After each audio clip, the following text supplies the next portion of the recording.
चलो जी, ओके। सो यहाँ से हम स्टार्ट करते हैं। एसिड बेस एंड सॉल्ट के पास पेपर्स हैं ये। और the table shows information about some oxides. Simple molecular उसका स्ट्रक्चर है, और इफेक्ट ऑफ वाटर उसका क्या है कि dissolve to form an acid. Dissolve to form an acid. अब वो क्या कह रहा है कि for which of the element nitrogen, phosphorus, sulphur and silicon could this information about their oxides be correct? भाई, आपको पता होना चाहिए कि बेटा सिंपल मॉलिक्यूलर स्ट्रक्चर किसका होता है, जायंट स्ट्रक्चर किसका होता है। ये चीजें आपको पता होनी चाहिए।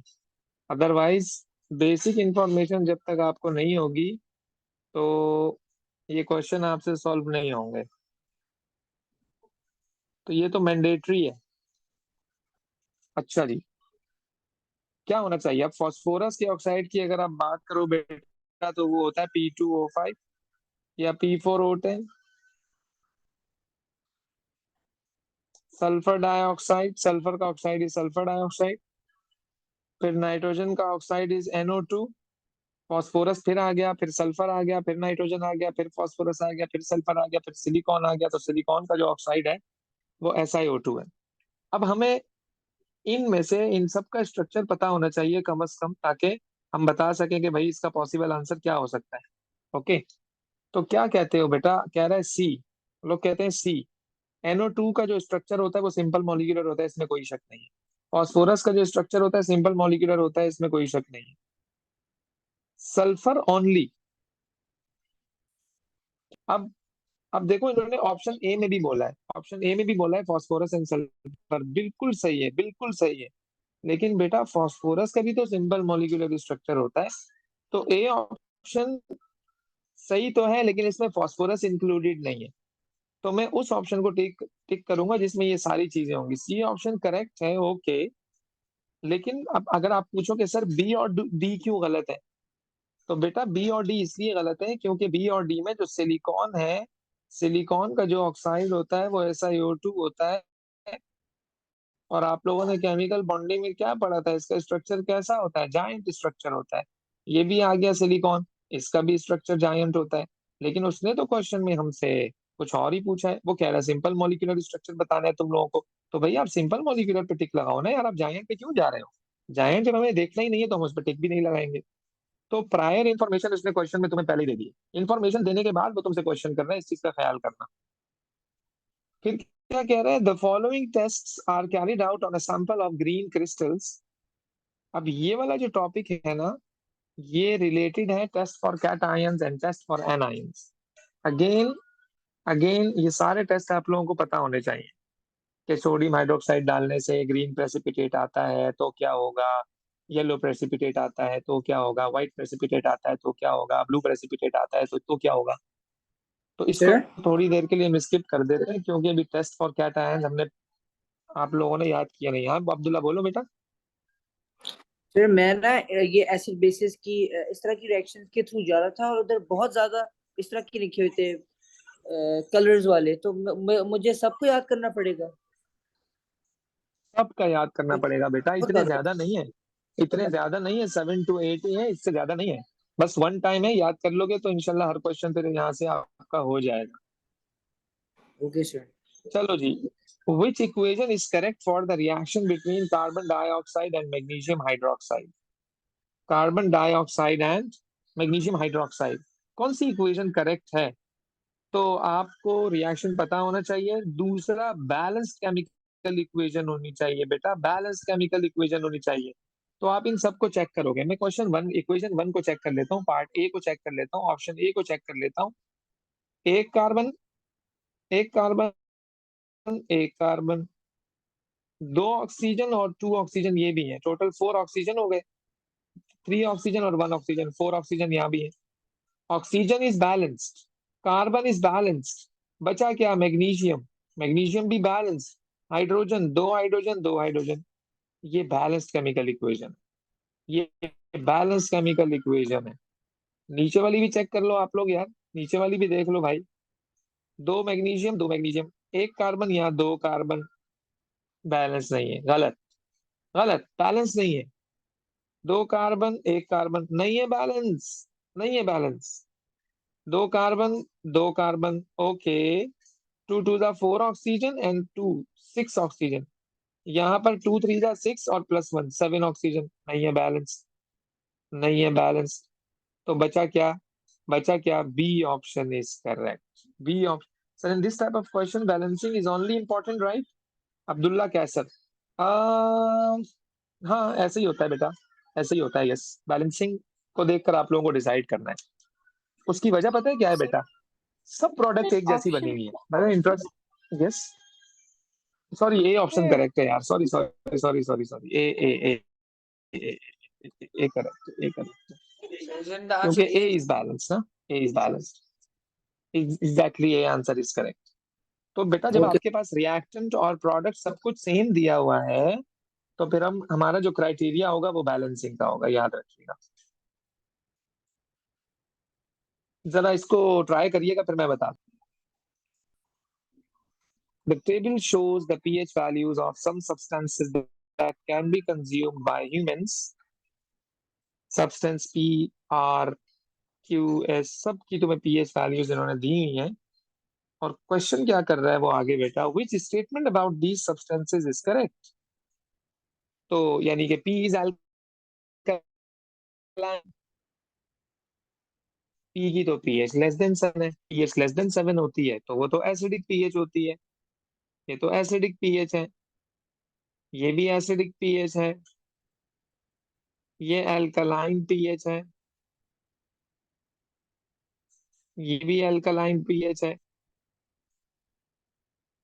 लेकिन ये स्ट्रॉन्ग है, ये वीक है। अच्छा जी, अब्दुल्ला कैसर कह रहा है डी, लेकिन डी आंसर गलत है बेटा। अब्दुल्ला क्यों गलत है? S has a pH value closest to Sir, neutral. P S is closer has a to closest to neutral, right? Neutral. और और कह रहा है R can neutralise excess acid, stomach acid. Closest to neutral, close to neutral नहीं है। Close to neutral तो है लेकिन क्लोजेस्ट टू न्यूट्रल नहीं है, so option C is correct. क्योंकि बेटा बी तो बिल्कुल ही गलत है ना यार। क्यों, कैसे पता लगा? भाई जब चीजें एसिडिक होती है ना तो उसमें more concentration of H plus ion होता है, more concentration of H plus ion होता है जब पीएच लेस देन 7 होती है। जितनी कम होती रहेगी concentration of H ion increase होते रहेंगे। पता है आपको कि पीएच जी का सर। और concentration of H plus ions का इनवर्स रिलेशन है। सर अगर याद एल्कलाई होती है तो रखिएगा, हमारे पीएच पास। डिक्रीज है तो कॉन्सेंट्रेशन प्लस आयन इंक्रीज होता है ये। सर बेटा अगर हमारे एल्कलाइन में ना OH आयन की OH माइनस। कॉन्सेंट्रेशन कंसीडर करते हैं। सर अगर स्ट्रॉन्ग एल्कलाई तो एग्जैक्टली यस। OH माइनस ज्यादा कंसंट्रेशन होती है ना। OH माइनस बिल्कुल हाइड्रोक्साइड। बिल्कुल ऐसे ही है, बिल्कुल ऐसे ही, OH माइनस की कॉन्सेंट्रेशन ज्यादा होगी। हम्म। तो इसलिए हमारे पास एक ही ऑप्शन बचा है और वही सही। 28 foot.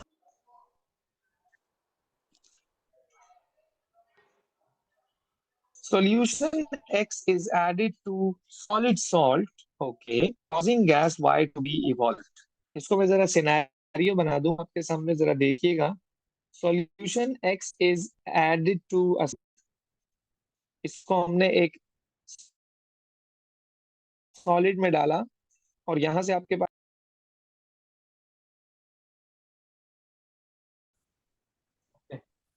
gas Y dissolves in water, gas Y dissolves in water containing, resulting in a with a pH of less than 7। कह रहा है जो वाई है जब हम उसको वाटर में डिजोल्व करते हैं तो वो जो हमें पीएच देता है ना वो लेस देन 7 होती है। तो पक्की बात है जो तुम्हारी गैस है वो एसिडिक है। पक्की बात है जो तुम्हारी गैस है वो क्या है, एसिडिक है। तो भाई एसिडिक गैस कौन सी होती है यार, कैसे पता लगेगा? बेटा इब्राहिम कहता है कि ए ऑप्शन। बेटा जो अमोनिया है ना, अमोनिया, अमोनिया है ना बेटा, ammonia, this is alkali, alkaline solution बनाता है। अल्कलाइन बनाता है। Carbon dioxide is acidic, ammonia is alkaline. According to the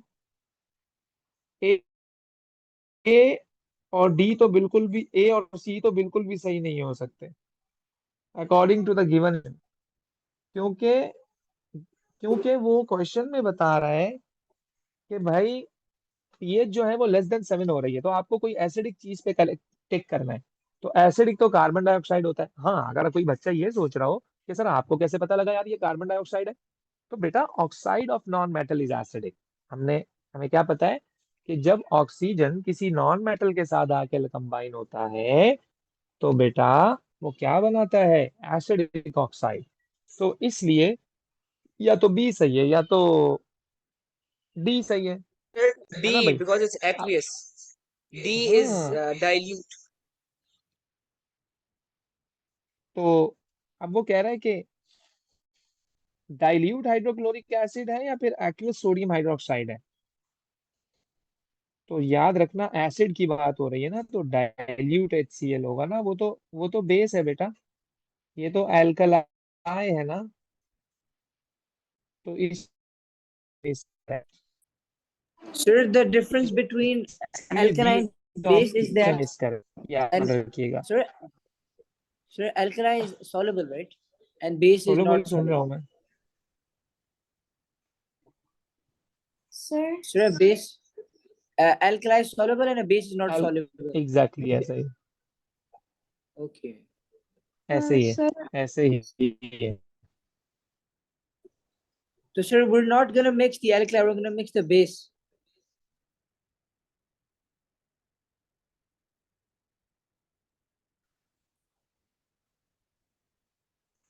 Bisma कुछ कह रही थी शायद। sir, I don't understand how we figured out if it's dilute hydrochloric acid.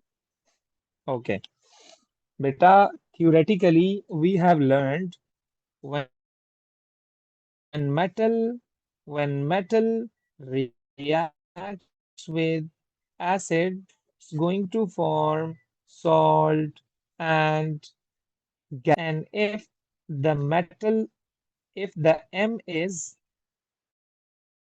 any metal carbonate, if the M is any metal carbonate, when it's going to react with an acid, it's going to produce salt, carbon dioxide plus water. So remember, they are saying when solution X is added to a solid is your metal carbonate and solution X is your acid. Why? The gas is being evolved. Remember, when metal carbonate reacts with an acid, तो फिर निकलती है कोई ना कोई gas, that is carbon dioxide. और अगर metal carbonate ना होता, कोई मेटल होता, तो फिर हाइड्रोजन गैस निकलती। लेकिन अनफॉर्चुनेटली यहाँ पे कोई हाइड्रोजन है नहीं, तो मेरा सोचने का जो एंगल होगा वो भी चेंज हो जाएगा। फिर मैं भी यही सोचूंगा, इमेजिन करूंगा, there was no metal, there was only metal carbonate, that's why this is the reason they have given the option that is carbon dioxide और अमोनिया। सो कार्बन डाइऑक्साइड मतलब कि किसी मेटल कार्बोनेट से reaction हुआ है और acid का ही हुआ है। अब इसकी अगर मैं आपको बताऊं बेटा थ्योरी, तो जरा देखिएगा, मैं इन नोट्स पे आ जाता हूं। तो as you can see the chemical properties of acids,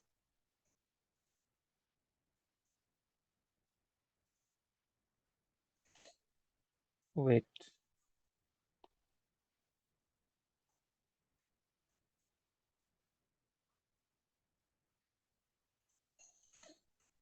properties of acid की कुछ equations. See this, acid plus metal oxide, acid plus metal hydroxide, acid plus metal carbonate. तो ये इक्वेशन फिट आ रही है इस पर, ये इक्वेशन इस पर फिट आ रही है, आप लोग देख सकते हैं। पहले मैंने क्या करवाया, reaction of acid with metals करवाया। फिर मैंने क्या करवाया, यहाँ पे कार्बोनेट की इक्वेशन देखो जरा, ये एसिड है, ये मेटल का कार्बोनेट है, सॉल्ट बना, CO2 बना और वाटर गैस बने, वाटर वेपर बने। तो थ्योरी मैटर्स, तो अब ये करने के बाद अगर मैं दोबारा उस पर आऊं बेटा, तो जरा देखिएगा।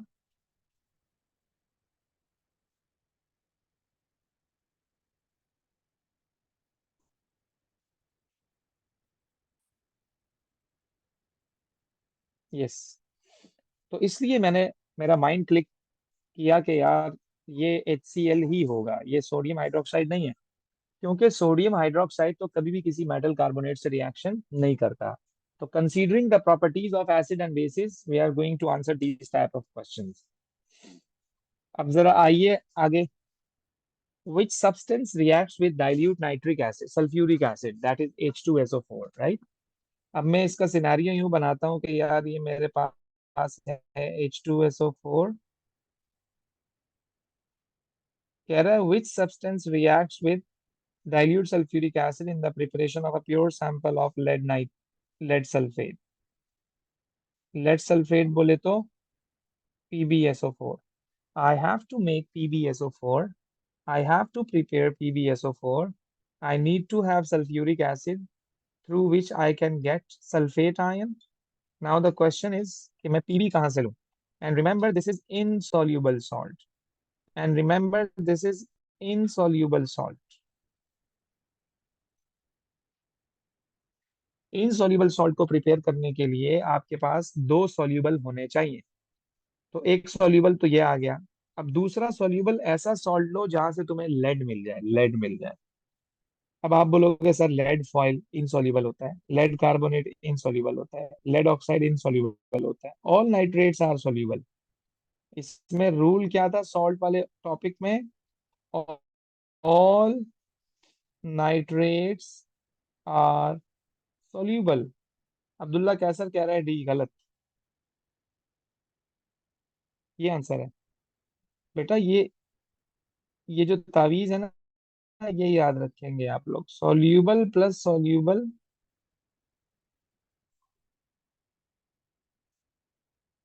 Equals insoluble. तो मुझे इनसॉल्युबल चाहिए।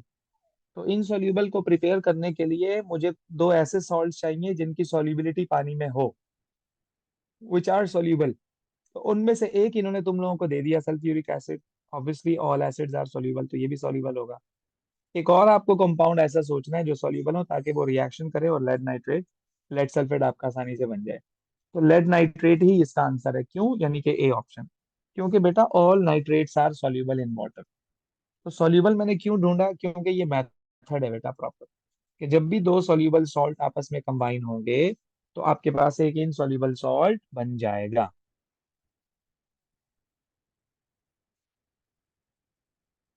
So sir, all nitrates are soluble.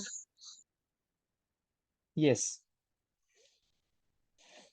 Question number 23 देखिएगा जरा। देखो एक चीज याद रखो, प्रेसिपिटेशन से हम इनसॉल्युबल सॉल्ट को प्रिपेयर करते हैं। प्रिपरेशन ऑफ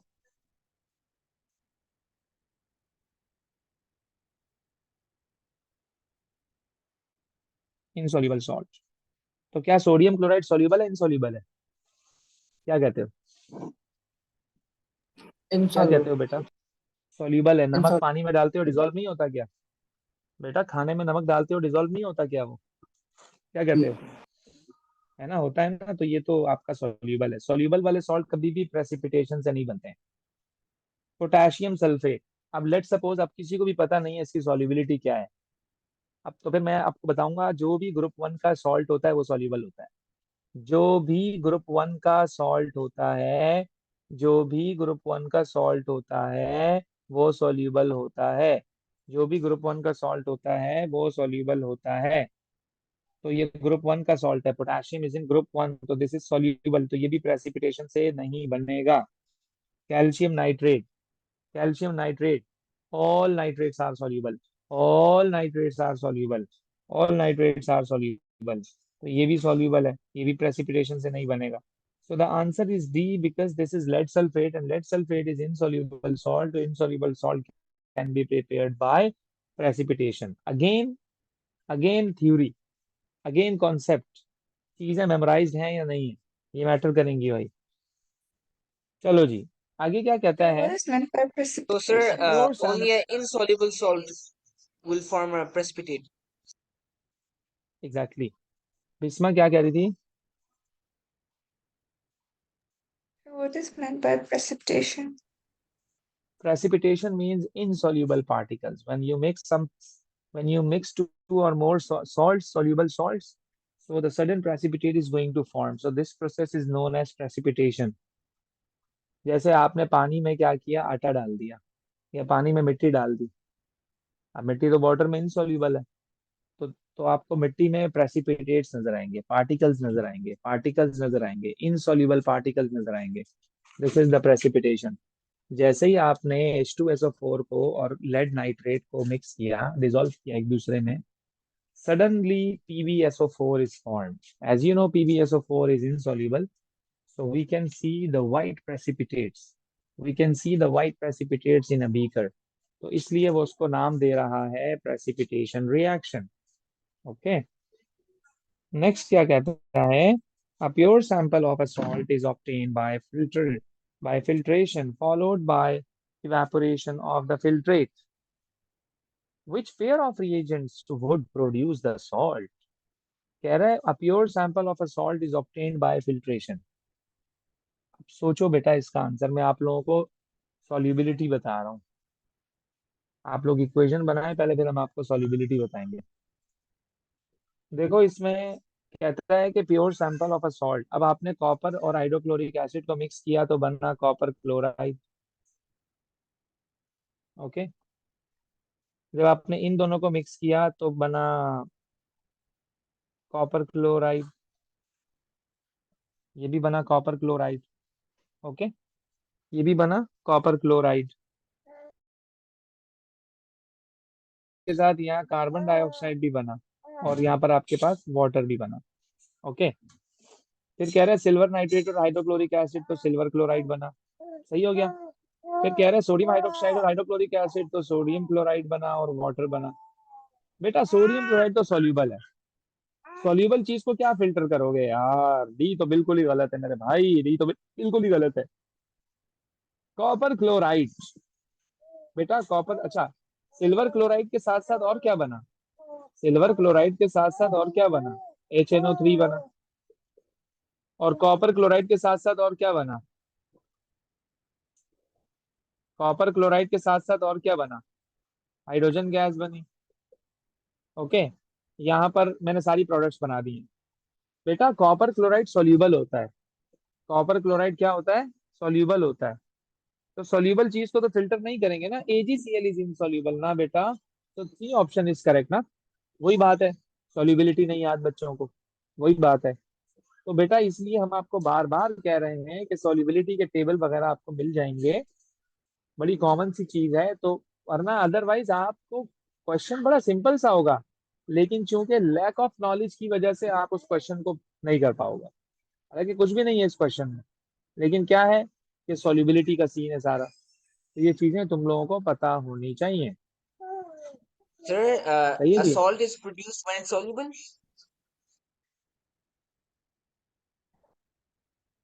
जब सॉल्ट आपका इनसॉल्युबल होता है ना, तो प्रेसिपिटेट करते हैं, उसे फिल्टर करते हैं ताकि उसको आप सेपरेट कर सको। तो सर आपने कौन सी लॉजिक से सी यूज किया था? अच्छा अब एक मिनट रुक जाओ जरा, इन्होंने एक चीज और कही है बेटा आगे, followed by evaporation of the filtrate. पहले आपने फिल्ट्रेशन कर ली, फिर आपने उसको इवेपोरेट करवाया ताकि आपका सॉल्ट मिल सके। तो टेक्निकली तो ये नहीं होना चाहिए। टेक्निकली तो ये नहीं होना चाहिए, उसकी वजह मैं बताऊं क्यों। आपने लिया पूरा फिल्ट्रेशन का अपैरेटस। फिल्ट्रेशन का अपैरेटस क्या क्या होता है? आपने फनल लिया, फनल के ऊपर आपने फिल्टर पेपर लगाया, उस फिल्टर पेपर को फनल वाले, यानी फिल्टर पेपर वाले फनल को आपने फिर अपने बीकर में सेट कर दिया, रीटॉट स्टैंड लगाकर। तो जब ये वाली चीज आपने फिल्टर पेपर के ऊपर डाली, तो अगर मैं आपसे पूछूं फिल्टर पेपर के ऊपर कौन रह गया, आप बोलोगे सर सिल्वर क्लोराइड रह गया। मैं पूछूंगा क्यों, आप बोलोगे सर अभी तो आपने कहा था इंसोल्यूबल है। तो यार जब आपका सॉल्ट ही सेपरेट हो गया, फिर आप उसको पागलों की तरह इवेपोरेट क्यों कर रहे हो? फिर तो इवेपोरेशन का तो सवाल ही नहीं रहता ना यार। हमारा तो सॉल्ट ही सेपरेट हो गया है। तो नहीं नहीं नहीं नहीं नहीं नहीं नहीं, सी नहीं हो सकता। क्यों? कि आगे उसने एक और वर्ड भी यूज किया है, कह रहा है फिल्ट्रेशन कर ली, ओके, आगे ये काम भी करो, फिर तुम इवापोरेट भी करो। अब मैं आपको बोलूंगा बेटा कौन कौन से मेथड तुम्हें याद होने चाहिए सॉल्ट बनाने के। एक था टाइट्रेशन मेथड, एक था एक्सेस बेस मेथड, एक था प्रेसिपिटेशन मेथड। ये प्रेसिपिटेशन मेथड तो नहीं है, प्रेसिपिटेशन मेथड तो ये नहीं है क्योंकि इनसॉल्युबल सॉल्ट नहीं है, बल्कि ये मेथड कौन सा है, excess base method. Excess base method, उस मेथड में हम लोग क्या करते हैं पता है आपको, ये जो लिखा हुआ है ना B option, excess carbonate, copper carbonate हमने लिया और हाइड्रोक्लोरिक एसिड में मिक्स किया और कॉपर क्लोराइड बन गया, कॉपर क्लोराइड आपका सॉल्युबल सॉल्ट है। लेकिन बेटा मसला पता है क्या है, आपने एक्सेस कॉपर कार्बोनेट क्यों लिया है? मैं अगर आपसे पूछूं आपने एक्सेस कॉपर कार्बोनेट क्यों लिया है, आप मुझे आंसर दोगे सर मेक श्योर करने के लिए कि पूरा का पूरा HCl कंज्यूम हुआ या नहीं, अदरवाइज आपके सॉल्ट में HCl की कंटेमिनेशन आ रही होगी।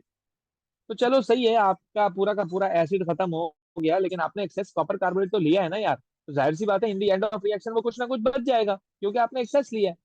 तो भाई बचे हुए को हटाओ यहाँ से, एक्सेस कॉपर कार्बोनेट जो बचेगा उसको निकालो यहाँ से, तुम उसको फिल्टर करो, तो फिल्टर पेपर के ऊपर रह जाएगा कॉपर कार्बोनेट। हमारा इससे कोई काम नहीं है, फेंको इसको, तुम फेंको सिंक में डालो, कोई काम नहीं है कॉपर कार्बोनेट का।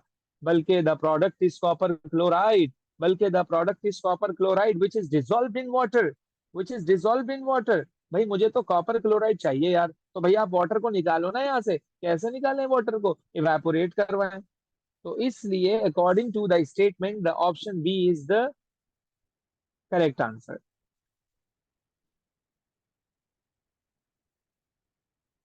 तो सर इज इट सी और B? C, sorry, B option is correct, B for ball, B for ball, okay. B for ball is correct.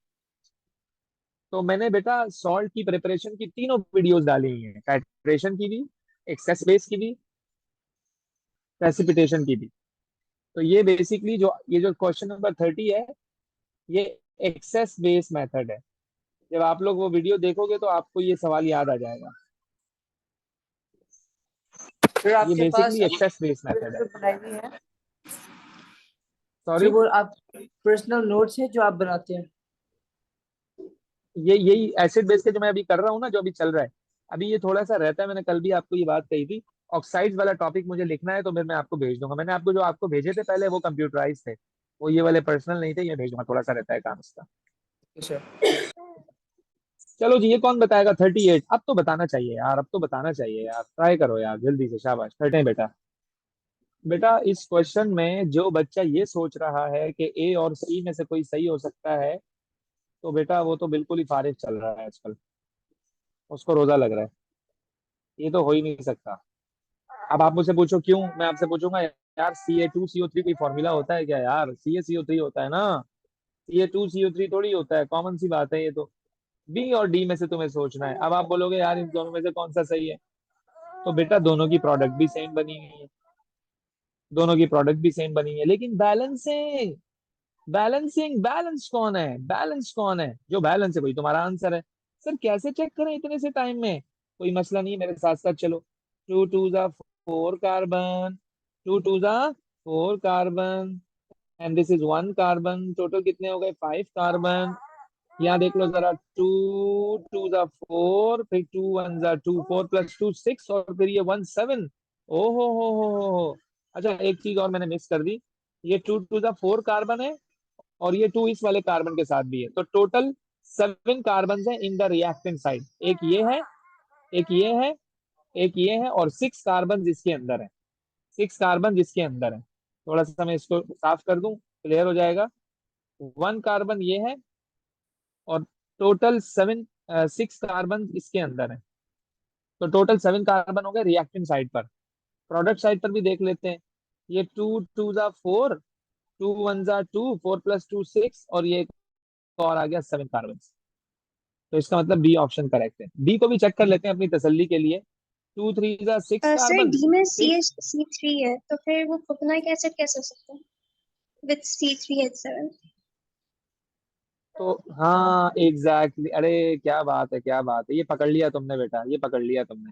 ये ब्यूटानोइक एसिड है, exactly this is butanoic acid. ये 4 carbon वाला acid है बेटा। Organic जिससे नहीं पड़ी हुई तो उसको थोड़ी सी शायद कंफ्यूजन हो, ये ब्यूटानोइक 4 कार्बन वाला है, तो ये तो बिल्कुल ही डी तो बिल्कुल ही गलत है। तो इसलिए B option is correct because this is propanoic acid. और मजे की बात ये है कि इक्वेशन भी बैलेंस्ड है।